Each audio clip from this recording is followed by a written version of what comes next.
So as you may have guessed, I did quite a few themes this month, or last month rather, that featured spring and planting and farms and just stuff that's typical of spring, and also I did a friendship theme as well.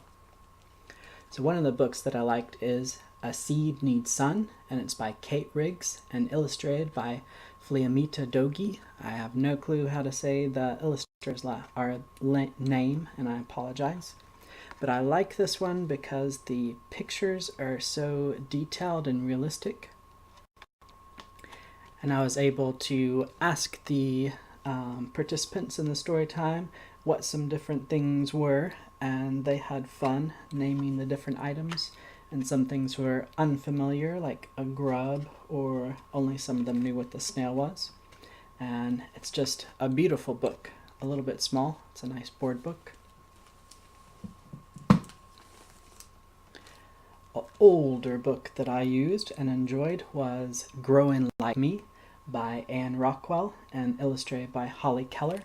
And I like this one because you can also have the kids guess a lot of things, and they can name a lot of the creatures inside. So a lot of the kids weren't sure what the blossoms turned into. They turn into blackberries. But I would ask them like what the eggs turned into, and of course it turns into a bird. And then caterpillars turn into butterflies, and then there's other creatures as well. And this one went over quite well. This is called, they call tadpoles pollywogs in here. Around here I think tadpoles is the name that they normally use. Anyway, Growing Like Me. And another one is Silly Little Goose by Nancy Tafori. She's probably the author I use most in my story times, because so many of her books are large for one thing, but also they have simple text, which works out perfectly for the age group that I do stories with. And I like this one because it's a lovely farm book. And I asked the kids to guess where the story took place. And if you read this with just a couple kids, you can follow the hat as it floats along because it appears in every 2-panel. And then also I asked the kids to guess what animals they thought lived in each spot. So like pigs live there, and I asked them to guess what lived there, and it's kittens. And I had them help me with the noises each of the animals made. So that one went over really well. This is another one that's great for guessing. It's called A Closer Look by Mary McCarthy. And it's neat because it starts really close up. So I told them it was really close or focused. And then it's just really simple text. Look.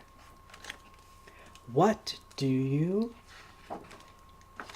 see? And at this point, I would have them guess what the animal or flower was.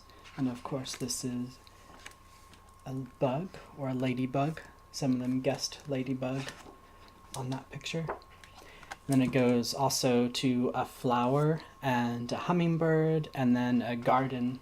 And it was fun for them to guess. And then my last favorite of this month that I used is just called Bloom Boom by April Pulley Sayer. And I like this one because I had the kids help me with some of the text. And the text is fairly simple.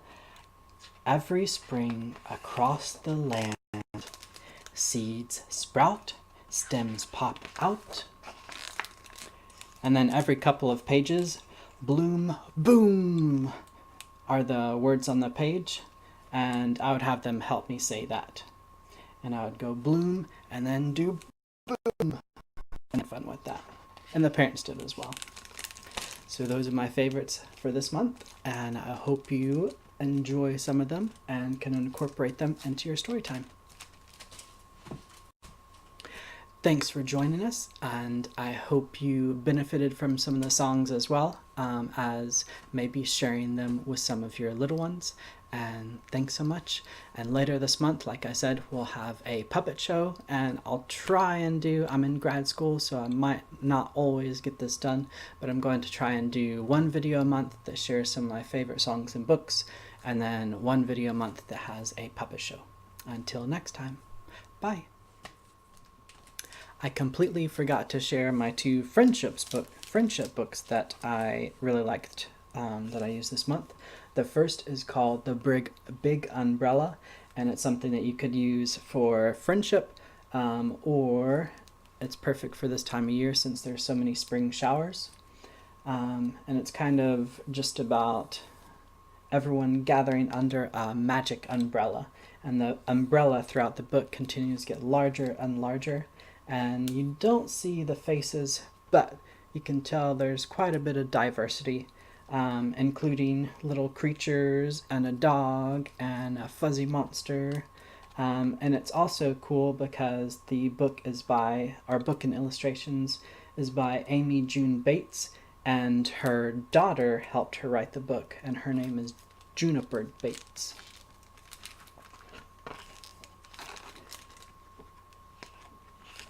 I just love some of the images.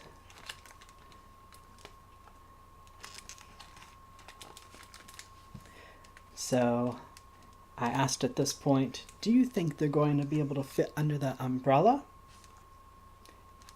And it's a magic umbrella, kind of like Mary Poppins' purse, and they are able to fit.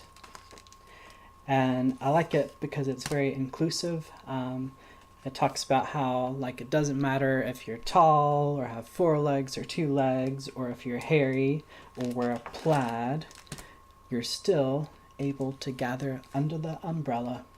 And I love how the ballerina has different poses throughout the book.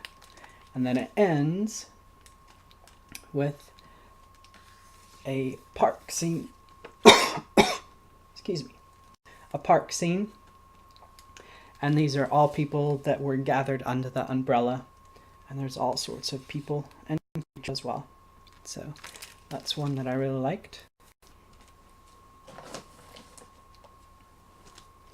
And then I love this book. I discovered it, I guess, last year, and I wasn't sure how to include it in a story time.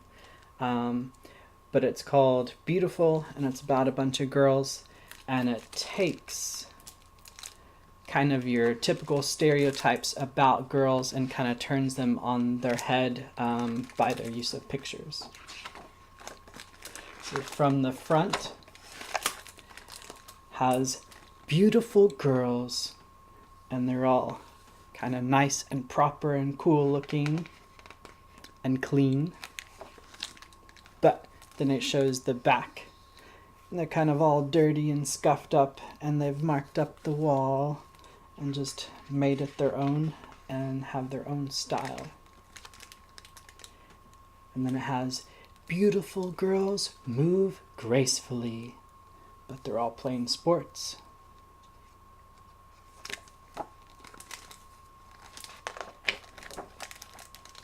Beautiful girls love to look in the mirror, but it's a funhouse mirror.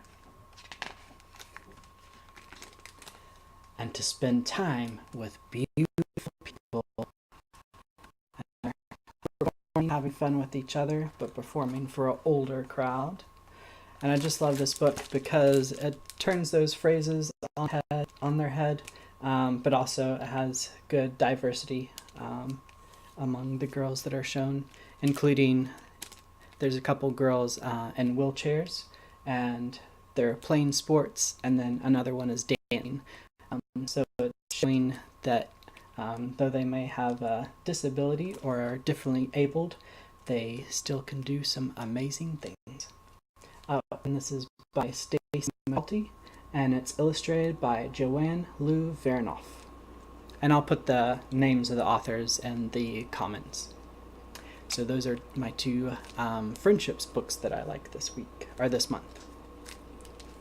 Thanks again for listening and watching.